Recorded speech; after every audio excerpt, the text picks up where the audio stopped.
আসসালামু আলাইকুম।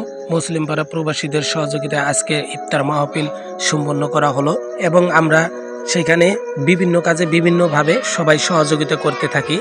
এখানে দেখতে পাচ্ছেন আমাদের হুজুর নজরুল স্যার, তারপরে শহীদ চাচা, তুরু চাচা, সুহেল, রকি, তারপরে ওই যে আরও এক ভাই, ওনার কথা মনে নাই, তবে ওনারা কিন্তু সুন্দর রান্না করে।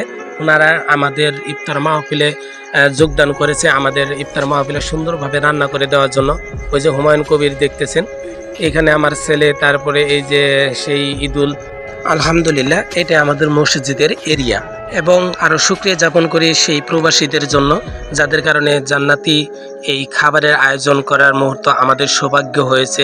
আলহামদুলিল্লাহ আমরা কিন্তু 200 মানুষের খাবারের আয়োজন করেছিলাম এবং সেটাও সম্পন্ন করেছি।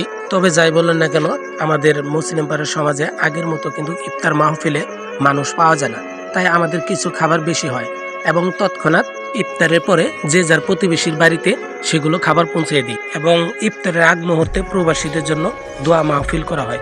ভোটাটের সকল প্রবাসী ভালো থাকুক, সুস্থ থাকুক, এই কামনা করি। ভালো থাকবেন।